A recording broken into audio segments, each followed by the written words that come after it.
Have you ever wondered why you were so susceptible to develop this addictive struggle with porn? I mean, that always puzzled me. And one of the guys that was so helpful for me was a guy called Tim Fletcher. About 15 years ago, I watched a video series called Finding Freedom. And I've kind of lost touch with Tim.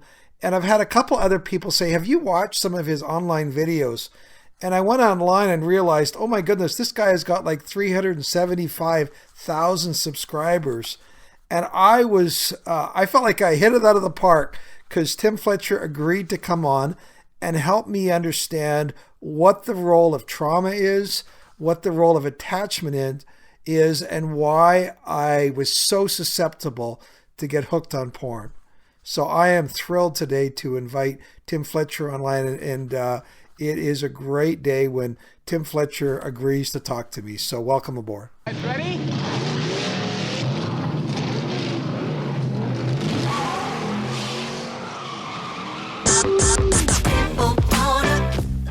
When it comes to porn, are you stuck, spinning out, or slipping backwards in your life? If so, then welcome to the Finding Traction podcast, a show dedicated to those who are looking to gain recovery momentum away from porn and toward the life and relationships they have always hoped for. Now, here's your host, Vern Tomke.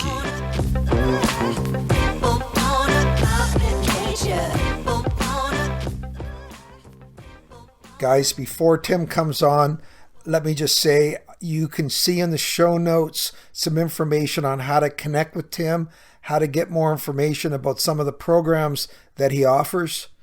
Let me also say there's information there on how to join the Circle Learning app. That's where I have a whole bunch of free resources, worksheets that can be of help to you in your recovery.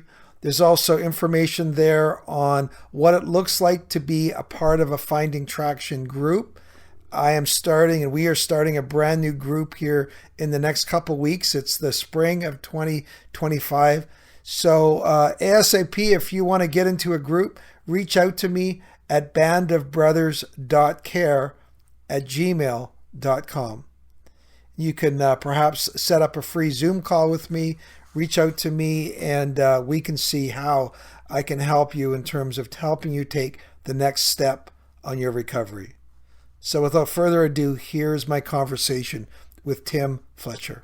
Well, guys, it's great today to have on an old therapist of mine, and I mean that in the not literal sense, but a fellow that I was greatly helped with back 25 years ago.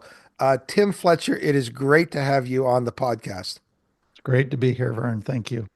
Well, Tim, back 15, 20 years ago, you did a video course called Finding Freedom. You remember that? Yeah. And it was, I was in the early stages of trying to understand I'm going to call it the addictive structure of my life.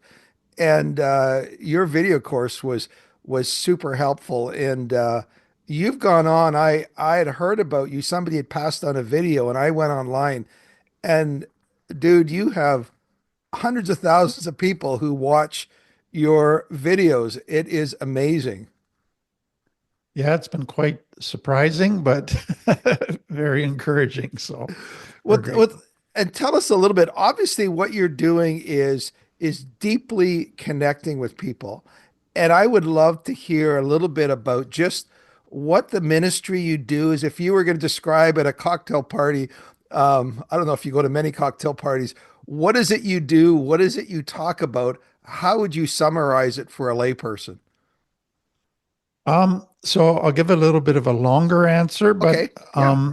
It is a summary answer. So I started after kind of burning out as a pastor, didn't know where to go. I was on disability for a while. And then after disability, just worked on farms for 7 years. Great therapy. Yeah, fantastic therapy. And then a lady from our church said, we have an opening for a male counselor in our addiction treatment center. And I just blew her off. I said, don't think I'm interested. I just Okay. don't want to go back into that kind of intense emotional environment Mhm. with all the stress of it. And she came back 3 months later, said, still need somebody. Please come for the interview. So I went and they offered me the job. And I said, I'll give it a 3 month trial. And in the first week, I go, I think this is what Wow. God has been preparing me for all my life. And I just fell in love with it. But it was it was the only addiction treatment center in Canada at that time that saw addiction as a symptom of deeper problems. Okay. And so the person was actually getting into drugs and alcohol or Hmm. addictions, trying to solve the pain internally Right. that they couldn't resolve any other way. And so they thought they found the solution to all of this internal pain and emptiness. And so complex trauma wasn't even a word at that point, but the lady that mentored me was a godly Christian woman who had been in the field for 25 years and was really, to me, a pioneer in this whole Hmm. field, though nobody hardly knows her name. But she just said, Tim, I want you to start looking into what is causing this early childhood pain that they Hmm. can't resolve. And so that led to really kind of two things that to me set up addiction big time for people. All right. So number one is God has built us with physical needs, intellectual needs, emotional needs, relational needs, spiritual needs. If those needs aren't consistently met in childhood, you end up with pain and emptiness because I have a need that's not being met. And for most complex trauma families, the issue is not that they abuse their kids. The issue is that they neglect their kids. They don't meet their emotional needs properly. And the child then feels pain. They feel rejected. They feel abandoned. They don't feel that anybody cares for them or loves them. And that creates a traumatic experience for them. They feel all alone with all of this pain that nobody's helping them with. Um, and so it's once you get unmet emotional needs, you got this pain, but the brain then is looking for a solution to get rid of the pain. And so they go to grandma's and grandma offers them a chocolate cookie and they go, she goes, this will make you feel better. And it does. And they go, my Right. solution now to my emotional pain is food. Or then they find masturbation or porn and they go, wow, I feel a whole lot better. My pain is gone. Now the solution to my emotional pain is this. So unmet needs in childhood creates trauma for a child, pain for a child, which then maladaptive solutions were that need with the wrong thing. Um, Can I another word that it's kind of ringing in my ears here where if I could use a different word, which I think is saying the similar thing, watching one of your videos, you talked about attachment, right. and when attachment needs, we can't meet our attachment needs on within ourselves, and you were describing when that is not met, a child reaches for something to fill Exactly. that attachment need. Is that correct? Yeah. So that was the second thing I was going to come to, and that is the greatest need that a child has when they're first born is to connect or attach because they Right. can't meet any of their own needs. So they have to attach to somebody who can take care of them. And that's mom and dad. And so there's this overwhelmingly strong drive to connect, to attach. What goes with that need, though, is another need in within the child, and that is just to be authentic, to be themselves. Okay. Here's me, all warts and all, my Mhm. personality, my who I am, and what happens in complex trauma is so let me back up. What happens in a healthy home Right. is if I'm authentic, then I attach securely because I get accepted, I get loved for who I am, I get seen and heard, and I develop healthy Right. attachment, secure attachment. In complex trauma, what happens is I'm authentic, but then I get criticized, I get judged, I get rejected, I get not accepted. And so in the mind of the child, the formula develops authenticity leads to lack of connection, which is Right. the exact opposite of the way it should be. Hmm. And so now the only way to get fake connection is by being wearing masks, by being something other than who I really am, because authenticity is bad. Right. I got to hide my authentic self and develop fake personas and end up with kind of pseudo intimacy. So let's just laugh and have fun together and feel close, but not risk true connection and true intimacy.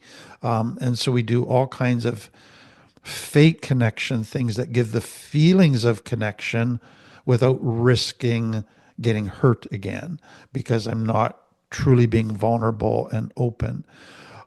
So that maladaptation is happening, but also that's what's then happening is I'm still driven to attach. Right. That is a deep, deep need.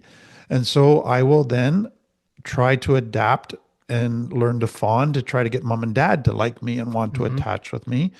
Or I'll become a bad kid. And if that's the only time I get mom and dad's attention is when I'm bad, that's better than no attention at all.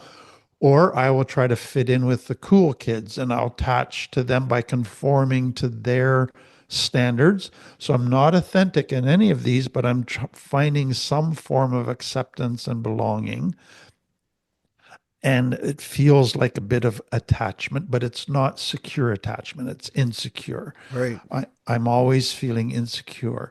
But then if I can't attach to people because I just get hurt all the time, then I will attach to a thing or an activity. So that's where you get sex, gambling, food, shopping, video games, all of those other what we call process addictions is attaching to activities or objects that give the feelings of connection without actually the risk of connection. Which sounds a little bit like porn to me.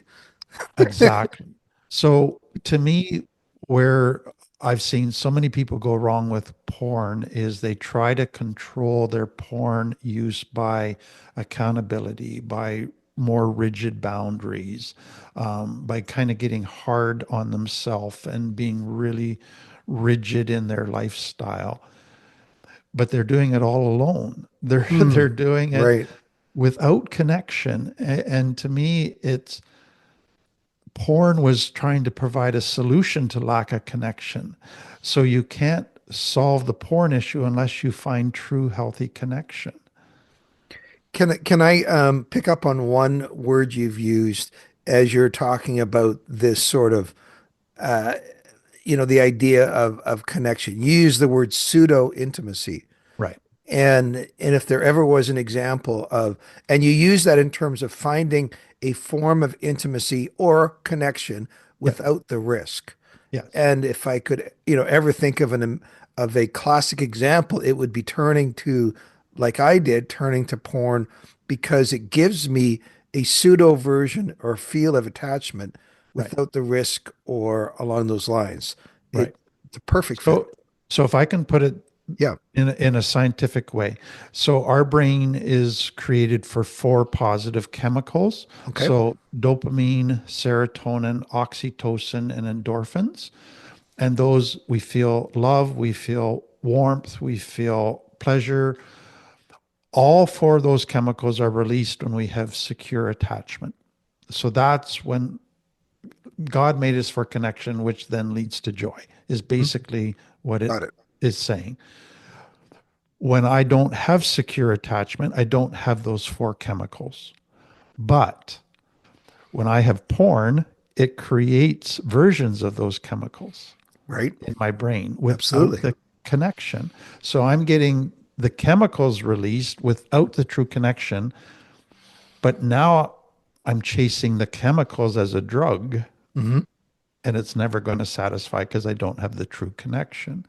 And that sets up the addiction. Okay, can I go back and you've used a word which I don't understand kind of what you mean by that. That would be good, and I'm sure the listeners probably don't as well. You used the word complex trauma, Right. and that just sounds really heavy. And um, can you describe what you mean by that? Because that just sounds like trauma times 10, Right. whatever. So yeah, Yeah. explain please. So two pieces to it. So complex versus simple trauma is the distinction, and it's Okay. based on math, complex numbers versus simple numbers. I used to So teach that. simple Yeah. numbers are one, Hmm. complex are multiple. And so complex trauma is ongoing danger. So a child living where they don't feel safe. Hmm. And so that can be cultural, that can be within the home, that can be at school, but the child does not, they can't totally relax and feel accepted and safe. So that's part one. But then this part two is most people, when they think of trauma, think of what I call big T trauma, horrific events that are Right. outside of the normal. What that actually is only a small part of what we know trauma to be. It's real, but it's Mhm. really a small aspect of trauma. The bigger aspect of trauma is what we call little t trauma. And over 80% of people have little t trauma. And that's more the trauma of neglect. So big T trauma is something bad happens to Got it. you. Hmm. Little t trauma is something good that should have happened to you didn't happen. Okay. Well, that's invisible. Right. See that what is what nailed it for me because I remember taking Finding Freedom and Tim, it wasn't until I was in my 30s and 40s that I began to have the awareness to look back because I think it's the guy from The Shack talks about we all grew up in a family called normal. And if you ask me, was your childhood fine? Was it good? I go, yeah, I grew up on a farm. Everything was good. What's your problem?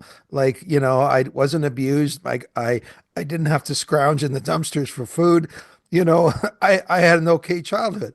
And then I started realizing from the course that you talked about, oh my goodness, all of these needs, feeling like a lonely lost kid between two high needs children, all of a sudden I'm going, could that be trauma? Well, it is trauma Exactly. if it's the definition of were those were there unmet needs that my young heart was calling out for that there was no way to fill. And so when porn came along at 11, 12, 13, the Velcro of that, Exactly. it was so strong and so powerful.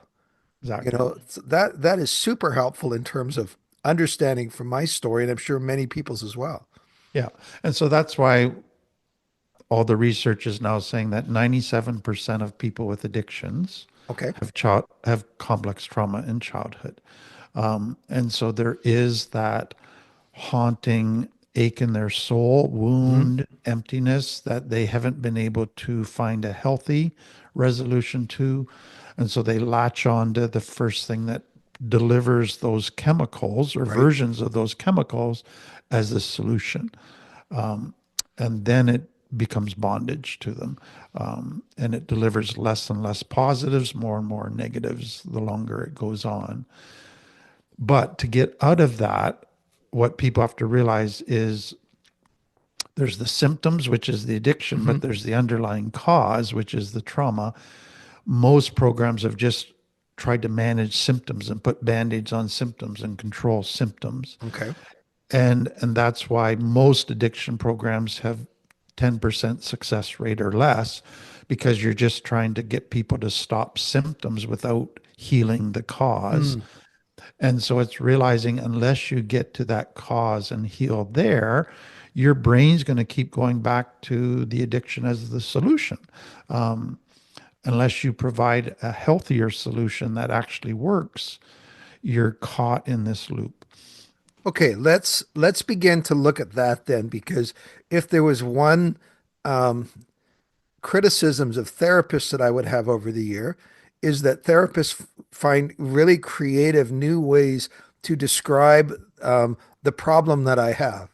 Right. Okay, but they often don't do an equally helpful job of giving me the steps out of this great maladaptive behavior I've developed in my life. So Right. let's talk if the listener's going, okay, that really describes maybe how this addictive system in my life got set up. Okay, I recognize I attach to the wrong things. I've adapted my behaviors, causing me all sorts of problems. Now, what are the common ways that I can begin to reverse engineer or begin Yep. to Yep. create a adaptive Yep. structure and system in my life as opposed, Exactly. yeah. So what I would say to a client would be we have to work on two levels. We Okay. got to work on the very practical. Hmm. You do have a porn addiction. We want to Hmm. do practical things to help Yep. break that. But we also have to work at a deeper level. And that is that the porn addiction is a symptom of some deep Yes. wounds that have never healed. So we got to be working on these two levels at the same time. Sadly, most therapists either work on one level or the other, but not both. Hmm. And so you end up with only a partial solution that doesn't, over the long run, provide total freedom. Right. Um, so as I'm working on practical stuff, I'm really kind of drilling down into the attachment issue stuff and Okay. the unmet needs of childhood and getting past the toolbox that they've used, the maladaptive tools, Hmm. to what are some practical tools to begin to learn attachment. Now, what I think you have to realize is for people, this is easier said than done. So to say attach sounds simple. Hmm. But when you realize that the math equation in your mind has been authenticity equals lack of attachment, Right. you've got a math equation that to you has been the truth. And what the child didn't factor into that was authenticity with unsafe people equals rejection. Right.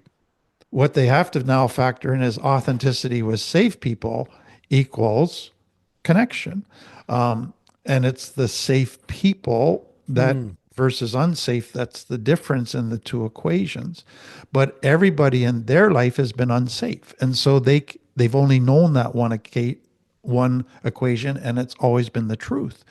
So you're asking them to take something that's always been the truth by their experience and say it's actually a lie when you put it with safe people. Hmm. That's a scary shift to Right. go to believe this new thing and to risk being vulnerable and authentic with a safe person. So, what I want people to realize is to actually get healthy at that core level is you got to push through some fears that are going to get triggered Right. by going against the old equations in your brain. Hmm. But number one, you got to find safe people. You Hmm. can't heal with the perpetrators, the old unsafe people that aren't meeting your needs. You got to build a surrogate family with some safe people, and that's going to take time. They're not going Yep. to magically appear. But then you got to build, don't go to a romantic relationship as your first connection What? relationship. Everyone's going, oh, I was going to swipe right, Tim, and we are going to get this figured Exactly. out. Oh my. And so that's to me the danger that I see. And then the second danger is you can't build a deep, intimate relationship in 1 week with a safe person. Right. Like the mind that comes out of complex trauma is it's all based on intense feelings. So if I feel really close and intense, then we must be close. Right. And I go, that's a false sense of intimacy. That's not true intimacy. True intimacy means getting to know the person. And that takes time. That means asking questions. That means seeing them in different environments with different people. That means getting to know their character, their dreams, their beliefs, and that you begin to do that. So that's the next step is just giving people very practical, Right. getting to know you questions with people. But then I think there's so many other little pieces here. It's accepting that it's going to take time. Hmm. That means I got to sit in the unknown. I got to sit in kind of, is this going to work out? Am I going to get hurt? I don't know. I want to run, but I'm going to just stay and trust the process. That's, I got to be able to do that because as soon as complex trauma people start to feel these uncomfortable emotions, they want to go to fight or flight. I don't want to Right. sit in this because I'm pretty sure something bad's going to happen. So let's either sabotage it or get out of here. And it's like, no, just sit in it and trust the process, and it's going to be okay. So it's realizing that developing true connection now is made up of many, many little pieces Okay. that are doable, but you have to, it's not going to just magically happen in a day or a week. You got to consciously begin to do certain things. So what I summarize that to say is you and we would begin to work with people on building healthy connections with safe people to develop a form of authentic intimacy in people's lives as an absolutely crucial step. And I think one of the biggest things I've learned is porn and other things are just detachment. The whole idea is and I think it's Gabor Mate or somebody had said, if I'm pronouncing him right, the opposite of addiction is connection. Yep. And so you are in the process of pulling that t-shirt inside out, say, no, we're gonna redo that. Where Exactly. where would healthy self-care fit into this as well as part of that process? Because there's almost a disconnection with self Very much. in some of this as well. Yeah. So what happens to a child that is not getting their needs met? They feel it's my fault. Hmm. And they feel rejected and abandoned by their caregivers, that nobody's there for me. And that then leads to, well, then I don't like myself. I'm going to disconnect from myself and abandon myself because I can't resolve these feelings. They're too painful to deal with. So let's disconnect from emotions. Let's shut down feelings of needs, and let's just become a robot. And we'll call that being a strong man, Okay. um, Yep. which is a big lie, but that's Hmm. where you go as your survival technique. And so to me, it's allowing yourself to become human again, which means I have to connect to myself, become aware of my needs, become aware of my emotions. But then I'm not a 2 year old anymore that's dependent on somebody else to meet my needs. I have to learn to parent myself and meet my own needs. And I'm still going to need some people in my life that are going to meet needs I can't meet, but I can meet 95 to 98% of my needs. Hmm. And I got to learn how to do that so that I'm not always looking for somebody else to fix me. And that connecting with self becomes really the necessary starting point, Right. because I can't connect to others in a healthy way if I can't connect to myself. Right. And so learning to meet your needs is what I call healthy self-care. And so self-care isn't just self-indulgent behaviors, Sure. which a lot of Yep. people have kind of misunderstood it as. It's really, no, I have these very basic God-given needs that I have to learn to meet on a daily basis if I'm going to be healthy. Because if I don't, then I'm going to create that emptiness again and hunger and thirst that my brain's going to want to go back to my addiction. Right. Um, so the path to recovery is learning to connect with, but also meet all of my basic 12 needs that God's given me. Well, it's funny, Tim, because as we pull together guys together in groups and begin to walk through this, first of all, they begin to realize, oh my goodness, I'm now connecting with people that coming out of my isolation is huge. Sometimes it's actually a group where people for the first time feel safe because they're known and they're not rejected. The Yeah. other thing I've noticed, and it was true of me as well, is the very first thing we do is we have them go to the feeling wheel and they have to share, where they're at in terms of their emotional state. And it's almost like we're using a different language Exactly. because they're going, did you write this in Chinese? No, they're all English words there. Pick one or two, right? Because there's such a level of disconnection at that level, internally. Yeah. And I would say, especially for men, it applies to women as well. But Mhm.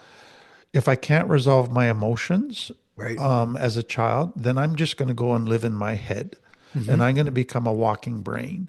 Right. Um, who needs emotions? Emotions make you weak and vulnerable. I'm just going to be strong and academic and logical and rational. And we pride ourselves in kind of that. But really, we've become less human. We've become more robotic. Um, and so, for a huge part of healing, especially for men, is reconnecting with my emotions, feeling my emotions, learning to manage my emotions, accepting my emotions as Mhm. being good things and helpful things, not as bad things. And that's a huge process. That Right. does Oh, not happen overnight. and I'm at 64, still in process of that, Tim. Tim, again, let me just say, if you would love to hear what Tim's talking about, first of all, YouTube, I don't know, 300,000 subscribers or some crazy thing of the people that have been helped by your videos. How do people connect with you, or how do they find out more about some of the things that you're doing, Tim? Yeah, so there is the YouTube channel. So just Hmm. put in Tim Fletcher on YouTube and it'll bring Yep. up the videos. And then our website is timfletcher.ca, and Hmm. it has our lift course that people can take online, All right. and all the printed materials that are available, and all kinds of different stuff. So Tim, it's again, this is just a teaser for some of the stuff that you talk about. I know it's been so helpful. It really can't be 15 years before we talk again. Again, I want to just thank you in terms of my journey, how crucial it's been and how helpful what you've done. In one sense, I'm glad you transitioned in your life to doing something that you was in the bullseye of what you feel you're created for. So again, Tim, thank you for coming on the podcast. I know you're a busy guy. I know you travel a lot. And so again, on behalf of all our listeners, thank you. thank you. My pleasure.